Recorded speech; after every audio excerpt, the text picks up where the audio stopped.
그룹의 영재센터 후원금을 강요한 혐의로 기소된 최순실 씨의 조카 장시호 씨가 1심에서 징역 2년 6개월을 선고받고 법정 구속됐습니다.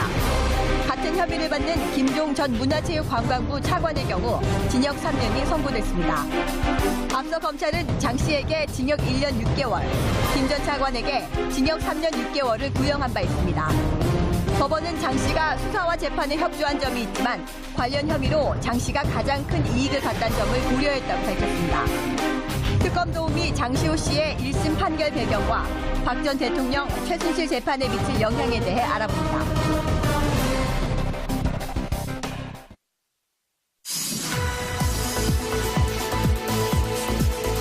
깨어있는 서울 시민을 위한 정직하고 알찬 프로그램 12월 7일 목요일 정봉기 품격시대 첫 번째 주제 장시호 김종 1심 선고입니다.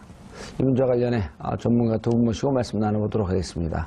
최진봉이라고 말하네. 최진봉 성공회대 교수님. 안녕하십니까. 성공회대 교수님. 성공하는 사람만 가는 대학이죠. 그래요? 네. 나 성공하기 때 갈 거 그랬네. 그럼 성공 곱하기 2를 뻔했는데. 자, 백성문 변호사 자리하셨습니다. 네, 안녕하세요. 네. 그럼 여기 성문 종합영어 본 사람 그렇죠. 성문 종합영어를 보면 성공회대를 가니까. 성문 종합영어를 보면서 성공하는 사람들. 시청자 여러분들께서도 샵5400으로 다양한 의견 문자로 보내주시기 바라겠습니다. 지금 이 순간 페이스북 라이브로도 시청하실 수 있습니다. 오늘인가? 어제였었나요? 네, 어제죠. 안타까운 하루였어요. 그랬죠. 네. 그래서 사실 이제 좀 안타까움이 있어요. 무슨 말이냐. 물론 이제 범죄 행위로만 보면 장시호 씨가 고약하죠.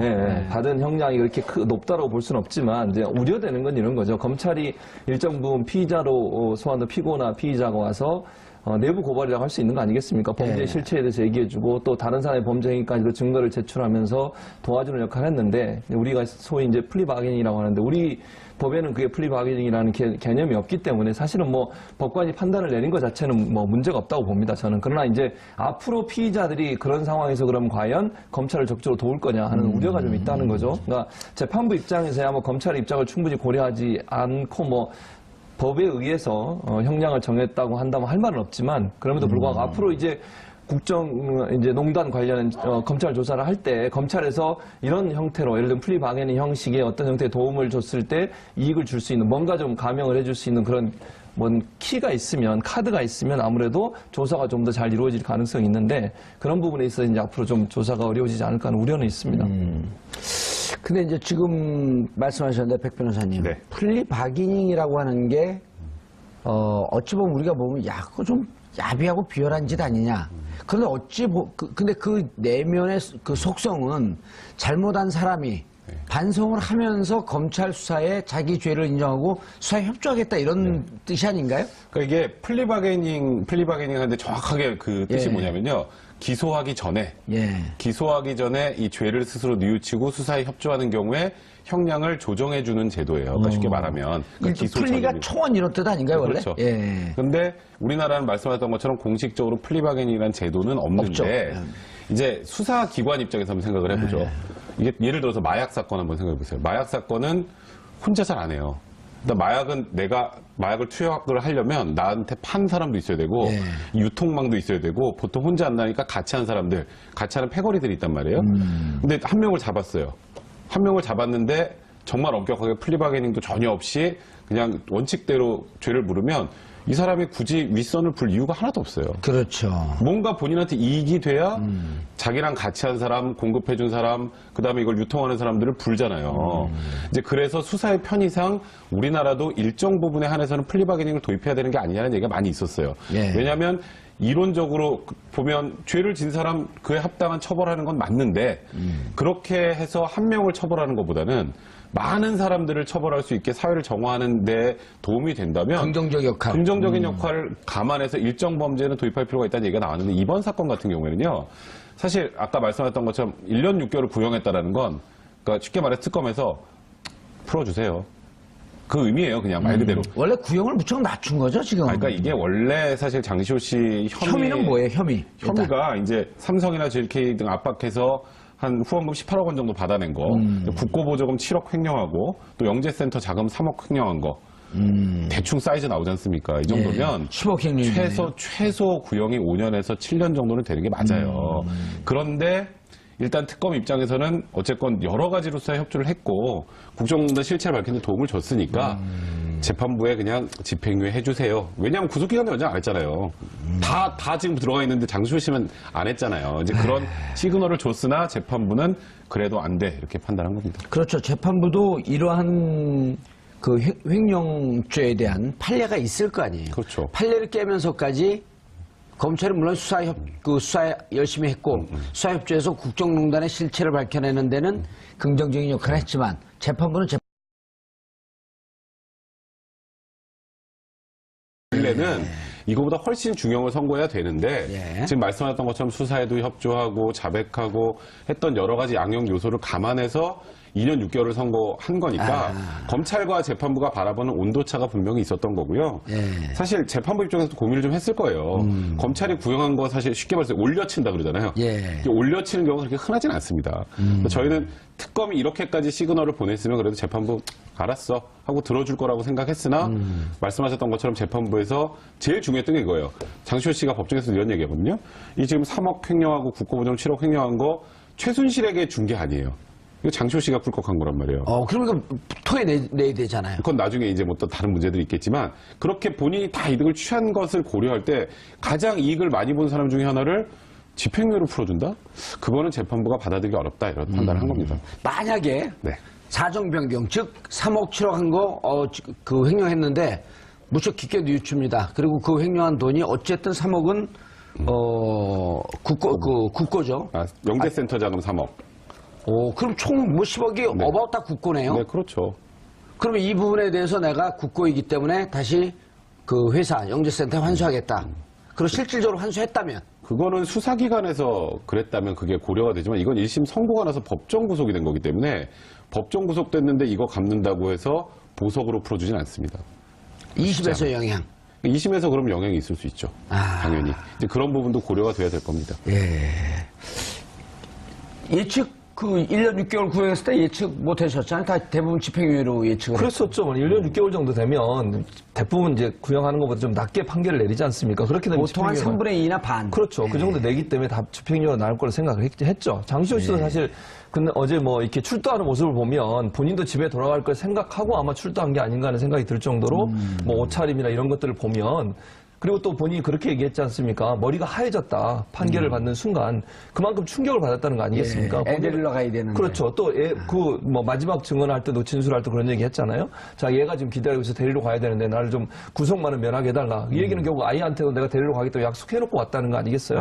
그렇다고 하면 결국 장시호 씨는 법정 구속이 될 거라고 상상도 못하고 왔을 가능성이 높아요. 검찰도 아마 그 정도까지 생각을 안 했을 거고요. 왜냐면 장시호 씨가 워낙 많은 이제 도움을 줬기 때문에 뭐 그런 점에서 검찰 입장에서는 가능한 한 불구속 상태의 재판을 받을 수 있도록 하려고 하는 의도를 갖고 있었던 것이고 장시호 씨 입장에서도 검찰과의 어떤 그 교감이나 이런 걸로 봤을 때 본인이 설마 법정 구속이 될 거라고는 생각도 못 했을 겁니다. 그래서 아마 그런 점에서 장시호 씨 입장에 충격을 많이 받지 않았나 하는 생각이 듭니다. 보통은 이제 실형을 선고하면 거의 90% 이상은 1심에서 그 당시에 이제 자리에서 법정 구속을 하는데 아시겠지만 가끔 실형을 선고하면서도 법정 구속을 하지 않는 경우가 있어요. 그러니까 장시호 씨는 2년 6개월이 놀란 게 아니라 법정 구속이 훨씬 놀란 거죠. 그러니까 2년 6개월도 사실 집행유예가 붙을 수 있는 형이잖아요. 그렇죠. 3년 미만이니까. 그렇죠. 그러니까 항소심에서 또 어떻게든 뒤집을 수 있으니 여기서 법정 구속만 피하면 된다라고 생각을 했으나 재판부가 굉장히 단호했던 것 같고 좀 눈여겨볼 거는 이 재판부가 형사 22부입니다.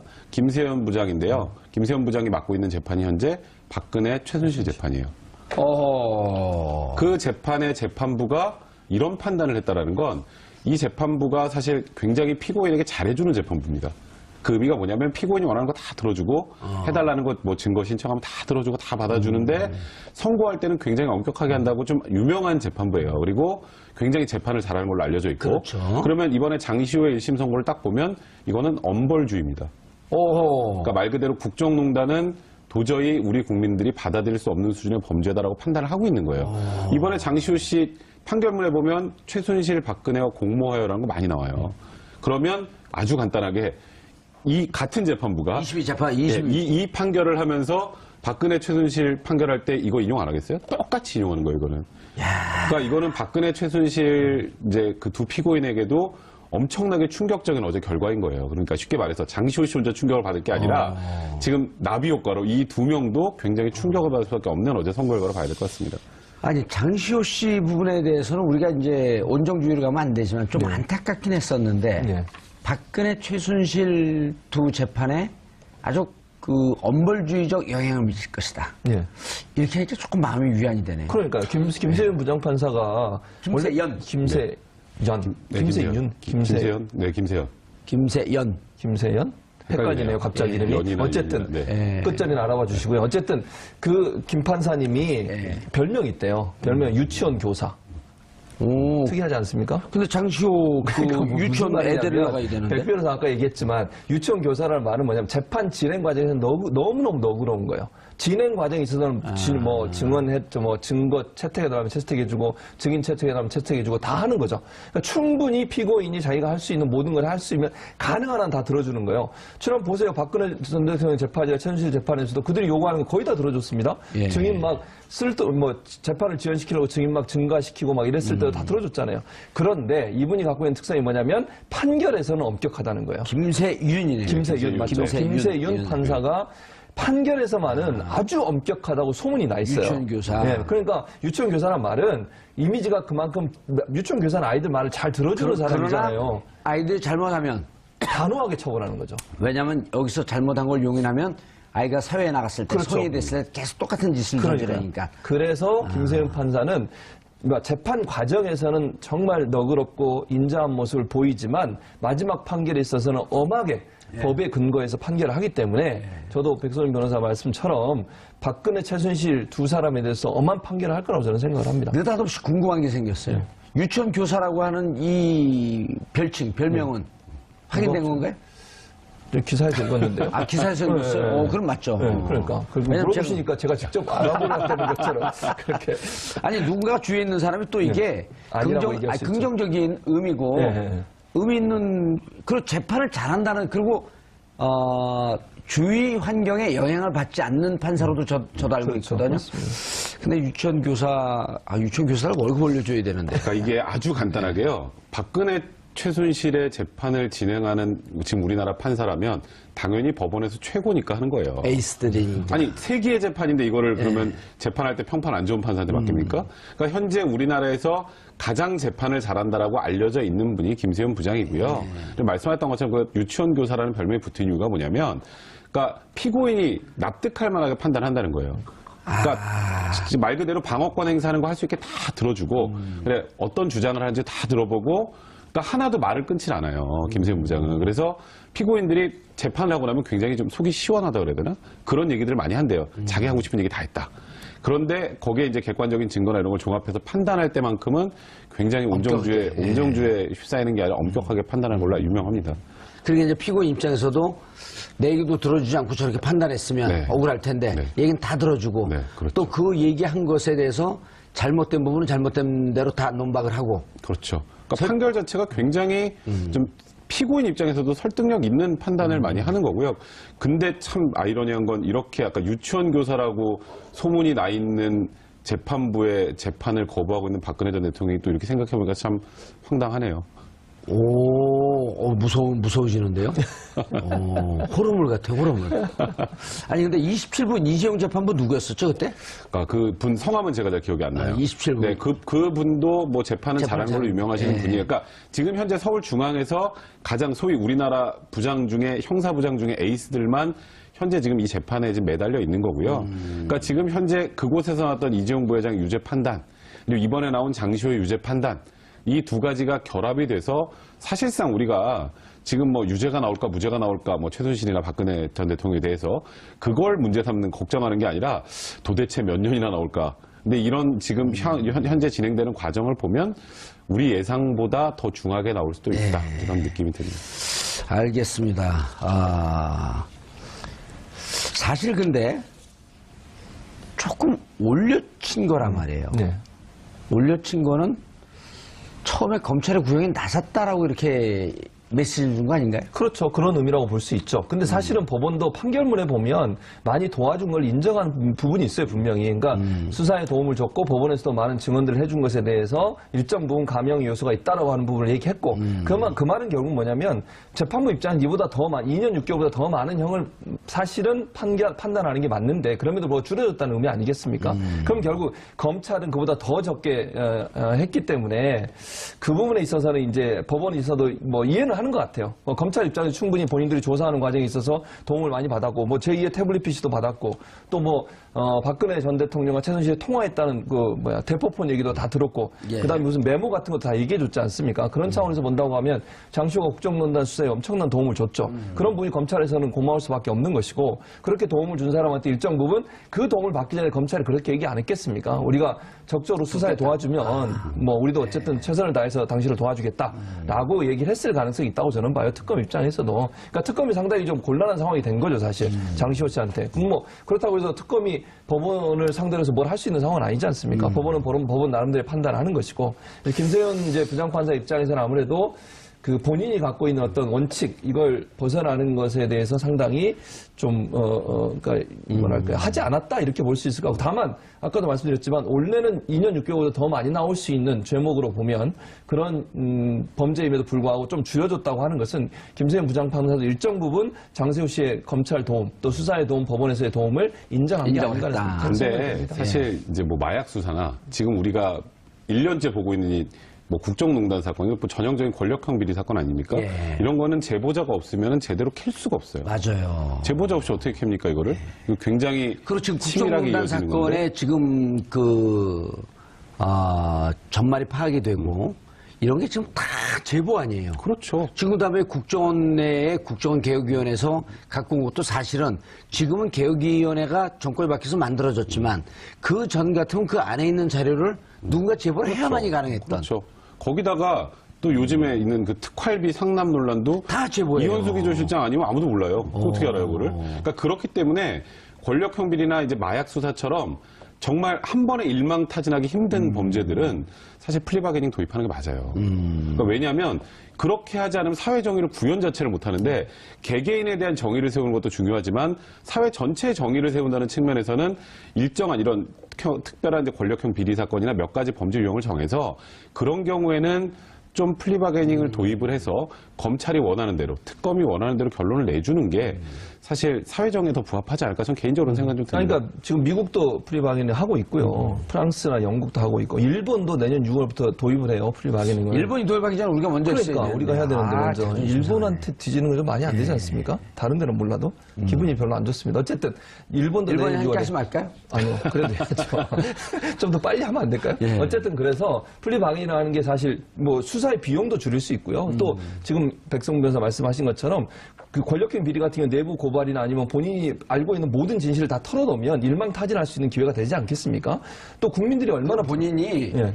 반성하고 그렇죠. 사회에 대한 사과의 의미에서 너의 죄의 진상을 다 밝히고 그렇죠. 앞으로 예를 들어 다른 사람 잡히게끔 이게 털어놓는 게 그 사람한테 나쁜 게 아니라 죄를 지은 사람 벌을 받고 네. 회개하고 반성하고 다시 건강한 사회로 돌아가라 이런 뜻 아니에요. 맞습니다. 그게 좋은 취지예요. 그러니까요. 그런 취지에서 그래서 사실 선진국에서 그걸 도입해서 활용하고 있는 거 아니겠습니까? 그런 차원에서 본다고 하면 일본이 우리도 도입하는 건 좀 기분 나쁘다. 그러니까 우리가 빨리 도입을 해야 되지 않나 하는 생각이 듭니다.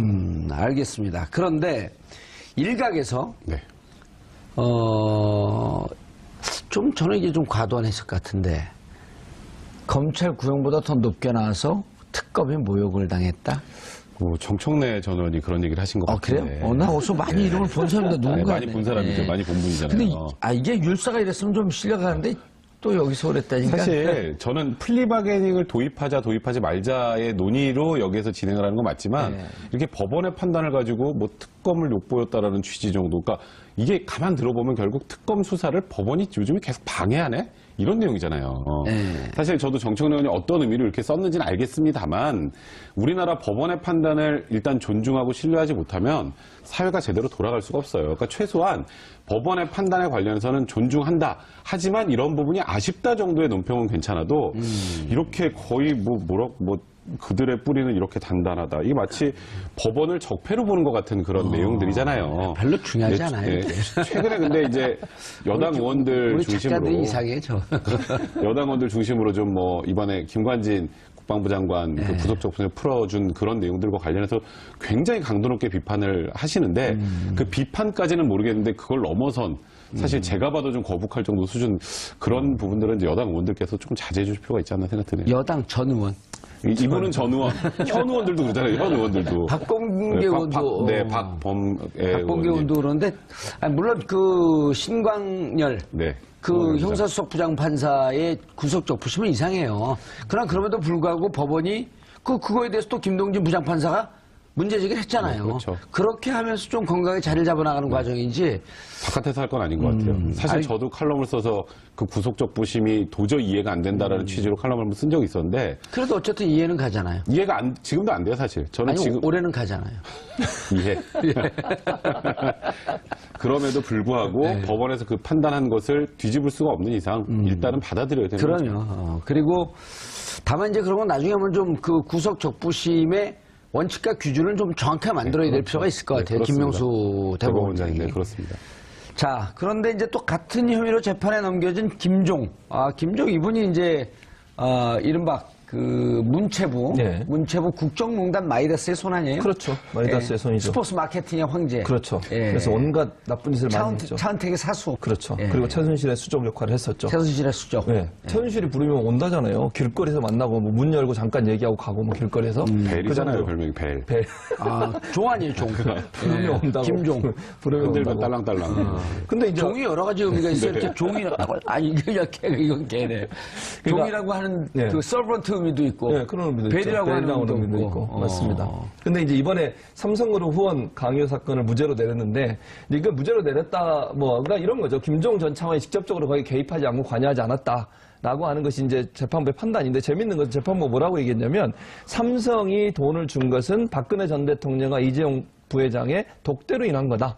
그럼 박근혜 전 대통령이 직접 압력을 가한 거 아니겠습니까? 김종을 그런 통해서 판결을 말이죠. 내렸어요? 네, 그렇게 나와 있어요. 그러니까 결국은 판결 자체는 물론 김종 전 차관에 대해서는 뭔가 혐의가 없다고 하는 것처럼 보여지지만 실제 재판부의 판단은 이거는 김종 전 차관이 끼어든 게 아니라 삼성 이재용과 박근혜 전 대통령 사이에 직접적인 면담을 통해서 지원이 이루어졌다라고 하니까 박근혜가 직접 박근혜 전 대통령이 직접 뇌물을 받은 게 되는 거 아니겠습니까? 이게 되게 중요한 게요. 큰 거네요. 이게. 지금까지 이것도 김수현 판사인가요? 네, 맞습니다. 그러니까 오호. 박근혜 전 대통령이 계속 지금까지 시종일관 주장했던 건 독대할 때 그런 얘기 한 적 없다였어요. 그죠? 아무 말도 안 했다. 근데 여기서 너무 구체적으로 거기는 김종 차관은 끼지도 못했고 박근혜 전 대통령이랑 이재용 부회장이 직접 독대하고 박근혜 전 대통령이 압박을 해서 그래서 삼성 돈이 이제 장소가 있는 스포츠 연재센터로 동계스포츠 연재센터로 온 거다. 그러니까 여기서 공모한 사람은 박근혜, 장시호다 이렇게 나온 거예요. 이제 그렇다면 김종 차관이 김종 차관 뭐 3년 6개월 거는데 여긴 6개월 깎였어라고 생각하실 게 아니라 그냥 이 총 지휘자가 박근혜 전 대통령이라고 김세현 부장은 보고 있구나 이렇게 보시면 됩니다. 그러면서 그 내부에 있어서 장시호의 역할, 그 다음에 김종의 역할을 좀 그렇죠. 그 경중을 좀 따진 네, 거고. 그렇습니다. 다만 이 총괄 지휘는 박근혜 전 대통령이라는 그리고 이거 박근혜와 동등한 수에서 같이 지휘한 최순실. 네, 이 구도를 보고 있는 것 같다. 그렇죠. 그러니까 이번 판결의 시사하는 게 그런 거예요. 그러니까 장시호 2년 6개월에서 법원이 잘못했다 이런 얘기 할 때가 아니라 지금 국정농단 관련해서 박근혜 전 대통령과 최순실의 혐의를 이 재판부가 지금 어떻게 보고 있구나. 그걸 알 수 있는 그런 굉장히 유력한 잣대가 됩니다. 우리 백성 변호사님이 인격들인데 장시호 2년 6개월 그래갖고 난 욕하는 줄 알았어. 깜짝이야. 그렇게 들리죠? 그러니까 발음이 장시호 그렇죠? 2년 붙여서 얘기하니까 쉼표를 줘야 되는데. 장시호 2년 6개월 얘기했는데 장시호 2년 붙여서, 6개월. 그러니까 약간. 죄송합니다. 뭔가 의도가 있었던 것 같아요. 알겠습니다. 김종. 김종에 대해서도 좀 구체적으로 어떤 혐의로 됐는지. 김종 차관은 굉장히 다양한 곳에 개입을 했었기 때문에 대부분 이제 강요나 이런 부분들이 주로 이제 혐의가 인정이 됐었고요. 근데 그 중에 이제 제일 중하다고 했던 게 조금 전에 말씀하셨던 동계스포츠 영재센터에 이 16억이 흘러가는 과정에서 장시호하고 김종 차관이 중요한 역할을 했다라는 게 특검의 기소 내용이었어요. 그런데 이제 특검의 기소 내용 중에 재판부가 그 부분을 이제 무죄 판단을 한 거고요. 그 부분을 무죄 판단을 했음에도 불구하고 3년이 나왔다라는 건 김종 차관이 그동안 온갖 것에 개입해서 문화부 관련된 그 이권이나 뭐 그런 압박이나 이런 데 강요했다는 것을 단적으로 보여주는 거라고 봐야 될 것 같고요. 그러니까 김종 차관이 6개월 깎았던 거에 대해서는 국민 여러분도 별로 분노하지 않으셔도 되고요. 그 주역이 김종 차관이라 박근혜 전 대통령이라고 판단한 거기 때문에 네. 이 재판부가 국정농단을 바라보는 관점을 제시해 준 것이다. 이렇게 보시면 됩니다. 법원은 그러면서 또 김 전 차관이 법정에서 용서를 구했고 수사협조안점을 양형에 참작했다. 장시호 씨도 참작한 거 아닌가요? 아, 그럼요. 그러니까 장시호 씨도 장시호 씨와 김종 차관을 놓고 보면 둘 다 예를 들어서 죄질이 안 좋다라고 감안해서 혐의만 딱 놓고 보면 예. 사실은 장시호 씨가 형량이 더 높아야 되는 게 맞아요. 왜냐하면 장시호 씨 입장에서는 그 개인이 돈을 좀 착복한 부분이 있지 않습니까? 예. 그러니까 최순실의 어떤 명성이라고 얘기할 수는 없죠. 어떤 권력을 등에 업고서 박근혜와 최순실 사이의 어떤 관계를 이용해서 본인이 돈을 챙겼다고 하는 부분 때문에 법원이 그렇게 판단한 거 아니겠습니까? 오로지 장시호 혼자 그걸 다 이익을 챙겼다 하는 부분이 좀, 이런 높은 형량에 받게 된 하나의 이유가 된다고 볼 수 있겠죠. 예. 자, 지금까지 이제 보면은, 검찰 수사에 협조했다든지, 수사기관 처벌에 형평성 논란 빚는 인물들이 좀 있어요. 예. 이현수 지금 구속 안 돼 있나요? 안 됐죠. 아, 지금 이렇게 지금 검찰에서 협조적으로 하는 사람을 왜 구속을 시킵니까? 그 구속이 안 된 상태에서 다 얘기를 한 거예요? 조금 더 전으로 가볼까요? 지금 예. 정유라는 기소도 안 됐어요. 아, 그런가요? 그렇죠. 오. 그러니까 이게 어쨌건 수사에 이렇게 편의를 주면 검찰 입장에서 검찰도 팔이 안으로 굽는다고. 아, 이현수 저 기조실장이 최경환. 네. 1억 줬고. 그렇죠. 그다음에 진보실 가서 줬고. 네, 그다음에 같이 가서 줬고. 대통령 40억. 돈 줬고. 그거 전부 다 이현수 기조실장 입에서 나온 거예요. 야, 근데 이현수 그 기조실장은 원래 누구 사람인가요? 국정원 출신인가요? 원래 군 출신으로 알려져 있는데요. 그러니까 박근혜 전 대통령이 굉장히 총애를 받았던 인물로 알려져 있긴 합니다. 원래 이현수 기조실장이 이제 빠져야 되는 상황에서 박근혜 전 대통령이 대노해서 그 자리를 지켰다라고 얘기를 하는데 그 이현수 기조실장이 비수를 꽂네요. 그런데 이현수 기조실장 입장에서는 이렇게 볼 수 있는 거 아닌가요? 예. 그때 권력의 힘에 의해서 시키는 것을 어쩔 수 없이 상명하복의 정신에 근거해서 할 수밖에 없었지만 예. 이것은 결국 국가의 미래나 장래를 위해서 옳지 않은 것이다라고 그렇죠. 판단하고 얘기할 수도 있다고 그렇게 긍정적으로 볼 수 있는 거 아니에요? 그러니까요. 그런 차원에서 내부 고발자로 볼 수 있는 거죠. 그러니까 본인이 그 조직 안에 있을 때 그걸 거부하고 그 뭐 권력의 어떤 압박 아래 있을 때 내부 고발하는 게 더 멋있겠지만 그걸 못했다 하더라도 나중이라도 그걸 밝히는 게 중요한 거 아니겠습니까? 지금 문제가 된다고 본인이 판단해서 본인이 알고 있는 정보들을 다 검찰에 얘기하고 그것으로 인해 지금 전직 국정원장들이 다 조사를 받았고요. 대통령들도 좀 돈을 받은 게 확인되는 거 아니겠습니까? 예. 그런 차원에서 본다면 이현수 전 기도실장 같은 경우에는 검찰에 많은 도움을 준 것이고 그래서 아예 그 구속영장 청구조차 안 한 거죠. 그러니까 이렇게 해서 이제 구속영장 청구 안 하면 문제가 없지만 장시호 씨 같은 경우에는 이런 절차를 안 받고 구속영장 일단 청구한 거 아니에요. 그래서 결국 구속됐다가 만기돼서 풀려났고 그는 재판 받으면서 다시 또 구속이 됐는데 그러니까 아예 검찰 입장에서는 구속영장 청구 안 하는 방법을 통해서 일정 부분 도움을 계속 받으려는 의도를 갖고 있는 것 같고요. 어차피 재판은 받는 거 아니겠습니까? 그러니까 불구속 상태에서 재판을 받도록 한 편의를 봐주는 거죠. 그런 차원에서 본다고 하면 검찰이 일정 부분 도움을 준 사람들한테 좋은 시그널을 보낼 수 있는 거 아니겠습니까? 당시 만약에 검찰 조사에 적극적으로 도와주고 또 내부 고발 관련된 여러 가지 정보들을 주면 우리가 당신을 불구속 상태에서 조사하겠다라고 하는 시그널을 준다고 하면 결국 이게 법으로는 없는 플리 바게닝이 일정 부분 도입되는 효과가 있지 않겠나 하는 생각이 듭니다. 아, 박원호 전 대한승마협회 전무 이분 삼성 출신 아닌가요? 그렇죠. 그리고 최순실과 정유라의 최측근이죠. 최측근. 근데 박원호 전무도 굉장히 수사에 협조적이었고 박원호 전무를 통해서 나온 내용들 때문에 어찌 보면 이재용 부회장이 지금 저 지경까지 가게 된 건데 그러니까요. 그래서 지금 삼성 측 변호인단은 굉장히 불쾌해요. 아, 왜 이 사람이 박원호이. 바깥을 걸어 다니고 있느냐. 이렇게 얘기했어요? 그러니까 이게 박원호 보면 전무는 네. 자유로운 생활을 하고 있다. 삼성 측은. 그러니까 삼성은 지금 이 구도를 어떻게 가길 원하냐면 예.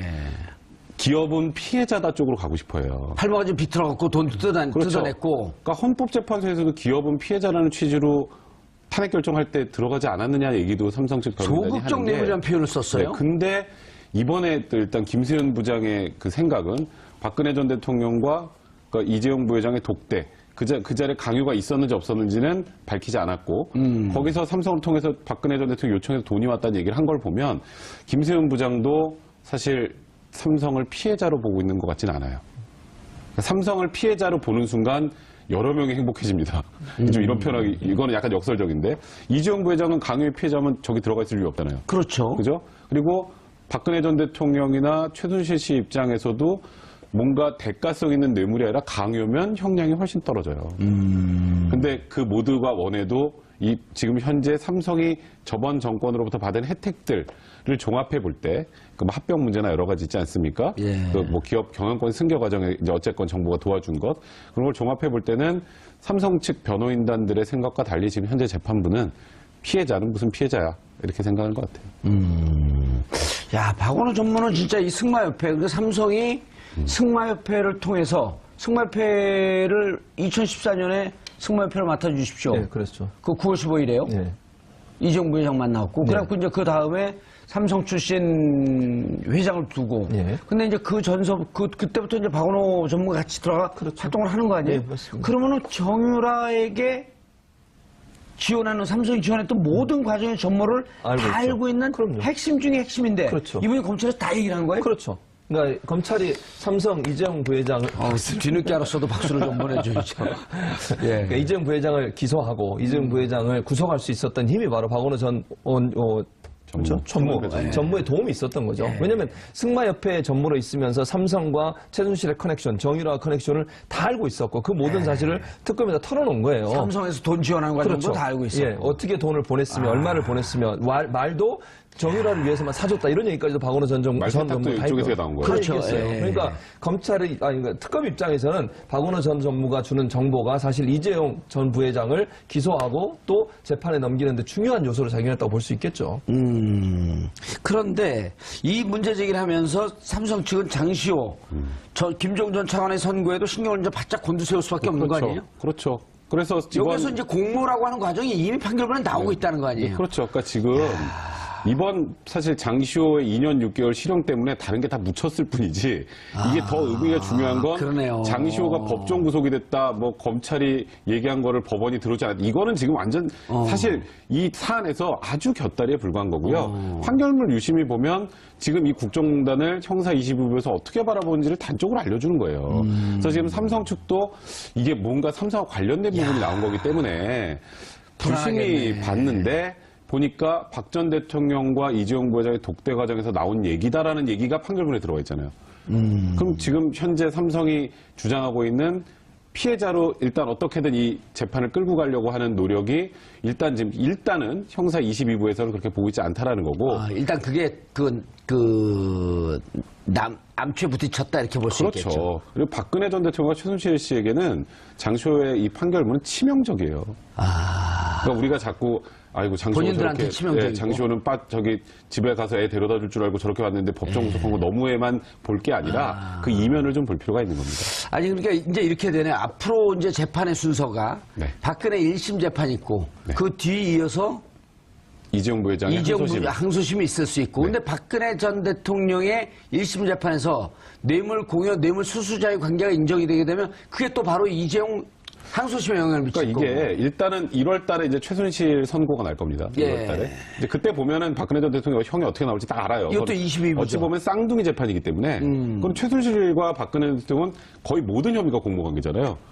그죠? 그래서 최순실의 형 선고를 보면 박근혜 전 대통령도 요 정도 나오겠구나는 알 거고 그리고 최순실에게 뇌물이 인정이 되는 순간 그건 박근혜 전 대통령도 당연히 인정이 되는 거고요. 예. 그러니까 지금 일단 이재용 부회장 1심 판단 그 다음에 지금 이 형사 22부에서 나올 예정인 박근혜 전 대통령 최순실의 판단 이 판단까지 있으면 이재용 부회장이 또 항소심도 굉장히 힘들어지겠죠. 예. 그러니까 어제 그 장시호 씨 석방을 하지 않고 구속시키면서 엄하다. 네. 또 김종 차관에 대해서도 물론 3년 6개월에서 깎이긴 했지만 어쨌든 꽤 높은 형이 나온 거 아니에요? 그렇죠. 야 이렇게 되면 네. 박근혜 먼저 최순실 씨 재판이 있다니까 최순실, 박근혜 중형이 선고될 게 좀 그렇죠. 그럴 수밖에 없는 거죠. 왜냐하면 이번 재판의 이 판결문은 중형은 가운데 중자가 아니라 무거운 중자죠. 네. 가운데 입장을 한 5, 6년쯤. 그러니까 친절한 설명 아주 좋으십니다. 네. 선생님. 친절한 예비 진행 아주 좋으십니다. 그래서 판결문에 보면 예. 장시호가 최순실, 박근혜와 공모했다는 게 나오지 않습니까, 여러분? 박근혜의 도움으로 아까 말씀드린 삼성이 박근혜를 만나서 이재용 부회장이 박근혜 전 대통령을 만나서 거기서 압력을 받아가 돈을 지원했다고 돼 있고요. 최순실과 박근혜 전 대통령의 관계를 이용해서 돈을 삼성으로부터 받았다고도 돼 있어요. 그러니까 결국은 장시호 재판에서 나온 게 뭐냐면 김소영 부장판사는 그렇게 판결을 내린 거죠. 장시호 혼자서 한 게 아니라 최순실, 박근혜와 공모 관계에서 이게 모든 게 이루어졌다라고 하면 나중에 그 두 사람의 재판에도 이 건이 당연히 활용되지 않겠습니까? 그러니까 이 죄가 같이 장시호 혼자한테만 지금 장시호 재판이기 때문에 장시호 씨 혼자한테만 지금 뭐 형량이 나왔지만 최순실, 박근혜 전 대통령의 재판에서도 이 내용도 충분히 반영돼서 판결이 이루어질 것으로 생각합니다. 반영이 아니라 아마 복사해서 붙일 겁니다. 복사해서. 왜냐하면 같은 재판부기 때문에. 박근혜 전 대통령이 이 내용을 모르고 있겠죠. 뭐 지금 나라 걱정하고 계신다는데 뭐 지금 나라요? 네. 저기 지금 박근혜 전 대통령의 전 변호인단 중에 한 분이죠. 도태우 변호사가 그런 얘기를 했다고 하네요. 아유, 내가 2016년에 아프리카 순방할 때 한국형 발전 모델 전수해 주기로 했는데 그게 안 돼서 아쉽다. 그래서 이제 도태우 변호사와 박근혜 전 대통령은 지금도 구치소 안에서 나라 걱정만 하고 계신다. 그래서 이분한테 네. 제가 직접 여쭸어요. 도태우 변호사한테. 박근혜 대통령을 면담을 했나요? 접견에서 면담을 했나요? 했더니 했대요. 접견을 어떻게 받아줬나 보네요. 박근혜 전 대통령이. 아니요. 그때 그러니까 언론에 나온 것은 그 유영하 변호사만. 유영하 변호사만 한 거 아닌가요? 그랬더니 아니요. 우리가 했어요. 접견서를 내고 했어요. 그래서 제가 국회 확인해 보니까 안 했던데요. 그랬더니 했어요. 접견서 냈어요. 우리가 추정컨대 접견서 낼 수 있잖아요. 그렇죠. 냈는데 박근혜 대통령이 안 만난 걸 알고 있잖아요. 네, 그렇죠. 안 만났는데 본인은 또 자기만의 상상 속에서 박근혜 대통령을 만나서 아프리카 얘기를 들은 것처럼. 이거 너무 구체적인데요, 근데? 하필 애국심도 이거 2016년 아프리카 모델, 이거 너무 구체적이어서. 전생에 도태우 이분이 아프리카에 살았지 근데 않았어요? 도태우 변호사가 요 얘기만 한 게 아니라고요. 얼마 전에도 또 비슷한 얘기를 한 번 한 적이 있었어요. 박근혜 전 대통령은 지금 구치소 안에서 나라 걱정만 하고 계시다. 그러니까 뭐 예를 들었고 그 새마을 운동 모델 영 아프리카에 전수하지 못해서 안타깝다는 건데요. 사실 박 전 대통령이 진짜 이 말을 했다면 이제 가정하죠. 뭐 이건 가정해야죠. 뭐 가정한다면 그 나라를 걱정하실 때 제일 먼저 생각을 해야 되는 건요. 우리나라 민주주의의 근간인 법치주의를 지키는 거예요. 나라 걱정하기에 앞서서 재판에 출석을 하는 게 진짜 나라를 걱정하는 거예요. 지금 어쨌건 본인이 집권했던 시절에 거의 지금 관련자들 다 구속돼서 지금 감옥 가 있는 상황에 지금 나라 걱정을 한다는 건 굉장히 위화감 있지 않나요? 이렇게 이상하게 들리지 않나요? 그러니까 이 얘기를 했다라는 게 우리가 들으면서 좀 웃음이 나오잖아요. 아까 살짝 웃으시던데. 안 웃으셨어요? 저는 엄청 웃음 참고 있는 중이에요. 그러니까 이게 우리가 웃음이 나올 정도라면 이게 지금 얼마나 황당한 상황인지 얘기죠. 단적으로 알 수 있는 겁니다. 근데 뭐 나라 걱정보다 제가 볼 때 아프리카 나라를 걱정하는 거죠. 이디오피아예요, 이 나라가. 이디오피아에 가서 2016년에 2014년에 갔었죠. 아프리카 순방 가서 뭐라고 얘기했냐면 코리안 에이드라고 하는 우리나라의 발전 모델을 아프리카에 이식을 시켜주겠다. 그러면서 푸드 트럭이나 이런 거 있잖아요. 또 뭐 의료 시설 이런 부분들 지어주고 이런 일을 하겠다고 약속을 했거든요. 그게 지금 못하게 돼서 안타깝다는 거예요. 그러니까 이거 이디오피아에 도움을 주고 싶었는데 그걸 제대로 못해서 안타깝다. 이런 얘기인데 지금 백성원 변호사 말씀하셨듯이 그 남의 나라 걱정할 때가 아니고 우리나라 걱정을 해야 돼요. 박근혜 전 대통령이 저렇게 죄가 없다 그러고 재판도 보이콧하고 사법부를 완전히 무시하는 저런 행동을 하는 것이 과연 국민의 한 사람 없어. 이제 국민으로 돌아갔잖아요. 대통령 하다가. 그랬으면 국민 한 사람 없어서 해야 되는 신성한 어떤 의무인데 그 자체 좀 거부하고 있는 거 아니겠습니까? 중요한 건 또 이제 박정희 박근혜 정권이 아프리카에 큰 영향을 미쳤잖아요. 그렇죠. 독재 정권의 수출. 예. 그래서 아마 간 것 같아요, 아프리카에. 그러면서, 그러니까, 그런 모습으로 사는 것이 과연 나라 걱정일까? 도태우 전 변호사가, 이제 변호사인데, 이제 박근혜 전 대통령 전 변호인이죠.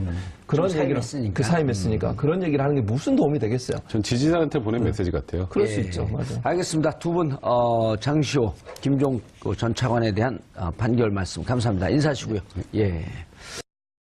정했다고 한다면 할 말은 없지만, 그럼에도 불구하고 앞으로 이제, 국정 이제 농단 관련 검찰 조사를 할 때 검찰에서 이런 형태로 예를 들면 플리바게닝 형식의 어떤 형태의 도움을 줬을 때 이익을 줄 수 있는 뭔가 좀 감형을 해줄 수 있는 그런 뭔 키가 있으면 카드가 있으면 아무래도 조사가 좀 더 잘 이루어질 가능성이 있는데 그런 부분에 있어서 이제 앞으로 좀 조사가 어려워지지 않을까 하는 우려는 있습니다. 근데 이제 지금 말씀하셨는데 백 변호사님, 네. 플리바기닝이라고 하는 게 어찌 보면 우리가 보면 야 그거 좀 야비하고 비열한 짓 아니냐.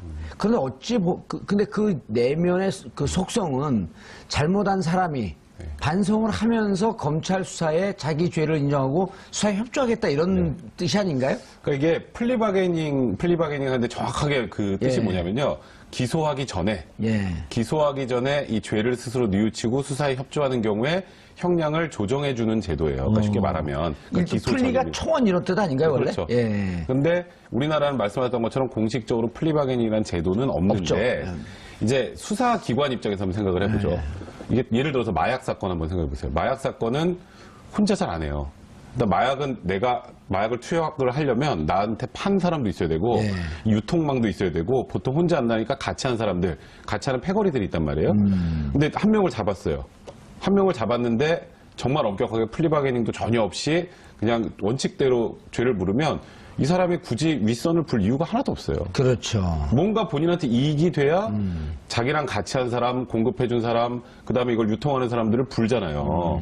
이제 그래서 수사의 편의상 우리나라도 일정 부분에 한해서는 플리바게닝을 도입해야 되는 게 아니냐는 얘기가 많이 있었어요. 예. 왜냐하면 이론적으로 보면 죄를 진 사람 그에 합당한 처벌하는 건 맞는데 그렇게 해서 한 명을 처벌하는 것보다는 많은 사람들을 처벌할 수 있게 사회를 정화하는 데 도움이 된다면 긍정적 역할. 긍정적인 역할을 감안해서 일정 범죄는 도입할 필요가 있다는 얘기가 나왔는데 이번 사건 같은 경우에는요.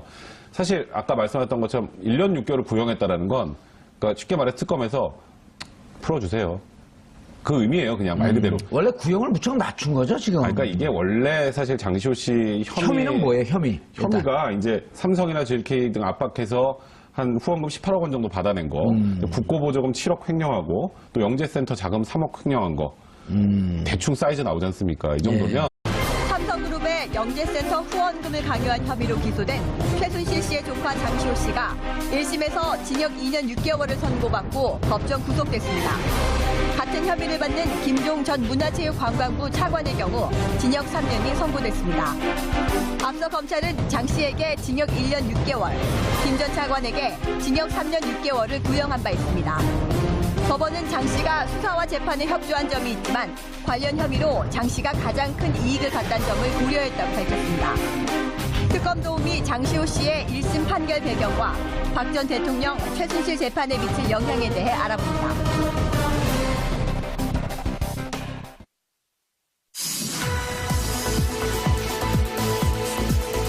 깨어있는 서울 시민을 위한 정직하고 알찬 프로그램 12월 7일 목요일 정봉지 품격시대 첫 번째 주제 장시호 김종 1심 선고입니다. 이 문제와 관련해 전문가 두 분 모시고 말씀 나눠보도록 하겠습니다. 최진봉 오래간만에 하네. 최진봉 성공회대 교수님. 안녕하십니까. 성공회대 교수님. 성공하는 사람만 가는 대학이죠. 그래요? 네. 오, 나 성공하기 때 갈 거 그랬네. 그럼 성공 곱하기 1일 뻔인데. 자, 백성문 변호사 자리하셨습니다. 네, 안녕하세요. 네. 그럼 여기 성문 종합영어 본 사람 그렇죠. 성문종합영을 보면 성공회대를 가니까. 성문 종합영어를 보면서 성공하는 사람들. 시청자 여러분들께서도 샵5400으로 다양한 의견 문자로 보내주시기 바라겠습니다. 지금 이 순간 페이스북 라이브로도 시청하실 수 있습니다.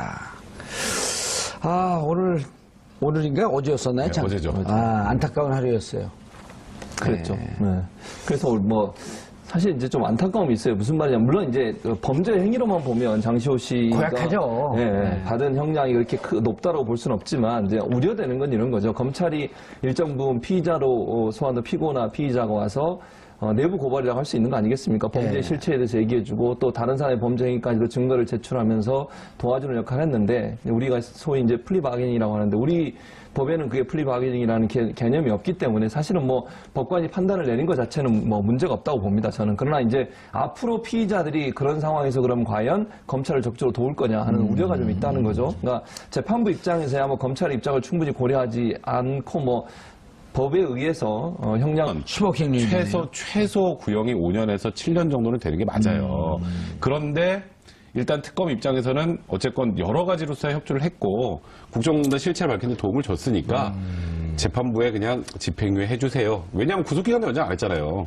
다 지금 들어가 있는데 장시호 씨는 안 했잖아요. 이제 그런 시그널을 줬으나 재판부는 그래도 안 돼 이렇게 판단한 겁니다. 그렇죠. 재판부도 이러한 그 횡령죄에 대한 판례가 있을 거 아니에요. 그렇죠. 판례를 깨면서까지 검찰이 물론 수사 열심히 했고 수사협조에서 국정농단의 실체를 밝혀내는 데는 긍정적인 역할을 했지만 재판부는 원래는 이거보다 훨씬 중형을 선고해야 되는데 예. 지금 말씀하셨던 것처럼 수사에도 협조하고 자백하고 했던 여러 가지 양형 요소를 감안해서 2년 6개월을 선고한 거니까 검찰과 재판부가 바라보는 온도차가 분명히 있었던 거고요. 예. 사실 재판부 입장에서도 고민을 좀 했을 거예요. 검찰이 구형한 거 사실 쉽게 말해서 올려친다 그러잖아요. 예. 올려치는 경우가 그렇게 흔하진 않습니다. 저희는 특검이 이렇게까지 시그널을 보냈으면 그래도 재판부 알았어 하고 들어줄 거라고 생각했으나 말씀하셨던 것처럼 재판부에서 제일 중요했던 게 이거예요. 장시호 씨가 법정에서 이런 얘기하거든요. 이 지금 3억 횡령하고 국고보증 7억 횡령한 거 최순실에게 준 게 아니에요. 이거 장시호 씨가 불컥한 거란 말이에요. 그러니까 토해 내야 되잖아요. 그건 나중에 이제 뭐 또 다른 문제들이 있겠지만 그렇게 본인이 다 이득을 취한 것을 고려할 때 가장 이익을 많이 본 사람 중에 하나를 집행유예로 풀어준다? 그거는 재판부가 받아들이기 어렵다 이런 판단을 한 겁니다. 만약에 네. 사정 변경, 즉 3억 7억 한 거 그 횡령했는데 무척 깊게 뉘우칩니다. 그리고 그 횡령한 돈이 어쨌든 3억은 국고죠. 영재센터 자금 3억. 그럼 총 뭐 10억이 네. 어바웃 다 국고네요. 네, 그렇죠. 그러면 이 부분에 대해서 내가 국고이기 때문에 다시 그 회사 영재센터에 환수하겠다. 그리고 실질적으로 환수했다면 그거는 수사기관에서 그랬다면 그게 고려가 되지만 이건 1심 선고가 나서 법정 구속이 된 거기 때문에 법정 구속됐는데 이거 갚는다고 해서 보석으로 풀어주진 않습니다. 20에서 영향. 2심에서 그럼 영향이 있을 수 있죠. 당연히. 이제 그런 부분도 고려가 돼야 될 겁니다. 예측 그 1년 6개월 구형했을 때 예측 못 하셨잖아요. 다 대부분 집행유예로 예측을 그랬었죠. 1년 6개월 정도 되면 대부분 이제 구형하는 것보다 좀 낮게 그래도 엄청나게 충격적인 어제 결과인 거예요. 그러니까 쉽게 말해서 장시호 씨 혼자 충격을 받을 게 아니라 지금 나비 효과로 이 두 명도 굉장히 충격을 받을 수밖에 없는 어제 선거 결과로 봐야 될 것 같습니다. 아니 장시호 씨 부분에 대해서는 우리가 이제 온정주의로 가면 안 되지만 좀 안타깝긴 했었는데 네. 박근혜 최순실 두 재판에 아주 그 엄벌주의적 영향을 미칠 것이다. 예. 이렇게 하니까 조금 마음이 위안이 되네요. 그러니까 김세윤 부장판사가 김세연. 김세윤. 네, 김세윤. 김세연. 네, 김세연. 김세연. 김세연? 헷갈리네요, 갑자기 이름이. 연이나 어쨌든, 연이나, 네. 끝자리는 알아봐 주시고요. 어쨌든, 그 김판사님이 별명이 있대요. 별명 유치원 교사. 오. 특이하지 않습니까? 근데 장시호 그 유치원 애들을 나가야 되는데. 백 변호사 아까 얘기했지만 유치원 교사라는 말은 뭐냐면 재판 진행 과정에서 너무너무 너그러운 거예요. 진행 과정에 있어서는 증언했죠, 증거 채택해달라면 채택해주고 증인 채택해달라면 채택해주고 다 하는 거죠. 그러니까 충분히 피고인이 자기가 할 수 있는 모든 걸 할 수 있으면 가능한 한 다 들어주는 거예요. 지금 보세요. 박근혜 전 대통령 재판이나 최순실 재판에서도 그들이 요구하는 거 거의 다 들어줬습니다. 예. 증인 막 재판을 지연시키려고 증인 막 증가시키고 막 이랬을 때도 다 들어줬잖아요. 그런데 이분이 갖고 있는 특성이 뭐냐면 판결에서는 엄격하다는 거예요. 김세윤이네요. 김세윤 맞죠? 김세윤 판사가 판결에서만은 아주 엄격하다고 소문이 나 있어요. 유치원 교사. 네, 그러니까 유치원 교사란 말은 이미지가 그만큼 유치원 교사는 아이들 말을 잘 들어주는 사람이잖아요. 그러나 아이들이 잘못하면 단호하게 처벌하는 거죠. 왜냐하면 여기서 잘못한 걸 용인하면 아이가 사회에 나갔을 때 그렇죠. 성인이 됐을 때 계속 똑같은 짓을 저지르니까. 그래서 김세윤 판사는 재판 과정에서는 정말 너그럽고 인자한 모습을 보이지만 마지막 판결에 있어서는 엄하게 법에 근거해서 판결을 하기 때문에 저도 백선임 변호사 말씀처럼 박근혜 최순실 두 사람에 대해서 엄한 판결을 할 거라고 저는 생각을 합니다. 느닷없이 궁금한 게 생겼어요. 유치원 교사라고 하는 이 별명은 확인된 건가요? 기사에서 읽었는데요. 아, 기사에서 읽었어요? 네. 그럼 맞죠. 네, 그러니까. 물어보시니까 제가 직접 알아보겠다는 것처럼 그렇게. 아니, 누군가 주위에 있는 사람이 또 이게 긍정적인 의미고, 의미 있는, 그리고 재판을 잘한다는, 그리고, 주위 환경에 영향을 받지 않는 판사로도 저도 알고 있거든요. 맞습니다. 근데 유치원 교사를 월급 올려줘야 되는데. 그러니까 이게 아주 간단하게요. 박근혜 판결을 내리지 않습니까? 그렇게 되면 보통 한 집행유예가 3분의 2나 반. 그렇죠. 그 정도 내기 때문에 다 집행유예가 나올 거라 생각을 했죠. 장시호 씨도 사실 근데 어제 뭐 이렇게 출두하는 모습을 보면 본인도 집에 돌아갈 걸 생각하고 아마 출두한 게 아닌가 하는 생각이 들 정도로 뭐 옷차림이나 이런 것들을 보면 그리고 또 본인이 그렇게 얘기했지 않습니까? 머리가 하얘졌다. 판결을 받는 순간 그만큼 충격을 받았다는 거 아니겠습니까? 애 데리러 가야 되는데. 그렇죠. 또 뭐 마지막 증언할 때도 진술할 때 그런 얘기 했잖아요. 자, 얘가 지금 기다리고 있어 데리러 가야 되는데 나를 좀 구속만은 면하게 해달라. 이 얘기는 결국 아이한테도 내가 데리러 가겠다고 약속해놓고 왔다는 거 아니겠어요? 아휴, 그렇다고 하면 결국 장시호 씨는 법정 구속이 될 거라고 상상도 못하고 왔을 가능성이 높아요. 검찰도 아마 그 정도까지 생각을 안 했을 거고요. 왜냐하면 장시호 씨가 워낙 많은 이제 도움을 줬기 때문에 뭐 그런 점에서 검찰 입장에서는 가능한 한 불구속 상태의 재판을 받을 수 있도록 하려고 하는 의도를 갖고 있었던 것이고 장시호 씨 입장에서도 검찰과의 어떤 그 교감이나 이런 걸로 봤을 때 본인이 설마 법정 구속이 될 거라고는 생각도 못했을 겁니다. 그래서 아마 그런 점에서 장시호 씨 입장에는 충격을 많이 받지 않았나 하는 생각이 듭니다. 보통은 이제 실형을 선고하면 거의 90% 이상은 1심에서 그 당시에 이제 자리에서 법정 구속을 하는데 아시겠지만 가끔 실형을 선고하면서도 법정 구속을 하지 않는 경우가 있어요. 그러니까 장시호 씨는 2년 6개월이 놀란 게 아니라 법정 구속이 훨씬 놀란 거죠. 그러니까 2년 6개월도 사실 집행유예가 붙을 수 있는 형이잖아요. 그렇죠. 3년 미만이니까. 그렇죠. 그러니까 항소심에서 또 어떻게든 뒤집을 수 있으니 여기서 법정 구속만 피하면 된다라고 생각을 했으나 재판부가 굉장히 단호했던 것 같고 좀 눈여겨볼 거는 이 재판부가 형사 22부입니다. 김세현 부장인데요. 김세현 부장이 맡고 있는 재판이 현재 박근혜 최순실 재판이에요. 그 재판의 재판부가 이런 판단을 했다라는 건 이 재판부가 사실 굉장히 피고인에게 잘해주는 재판부입니다. 그 의미가 뭐냐면 피고인이 원하는 거 다 들어주고 해달라는 것 뭐 증거 신청하면 다 들어주고 다 받아주는데 선고할 때는 굉장히 엄격하게 한다고 좀 유명한 재판부예요. 그리고 굉장히 재판을 잘하는 걸로 알려져 있고 그렇죠. 그러면 이번에 장시호의 1심 선고를 딱 보면 이거는 엄벌주의입니다. 그러니까 말 그대로 국정농단은 도저히 우리 국민들이 받아들일 수 없는 수준의 범죄다라고 판단을 하고 있는 거예요. 이번에 장시호 씨 판결문에 보면 최순실, 박근혜와 공모하여라는 거 많이 나와요. 그러면 아주 간단하게 이 같은 재판부가 22 재판, 이 판결을 하면서 박근혜, 최순실 판결할 때 이거 인용 안 하겠어요? 똑같이 인용하는 거예요, 이거는. 그러니까 이거는 박근혜, 최순실 이제 그 두 피고인의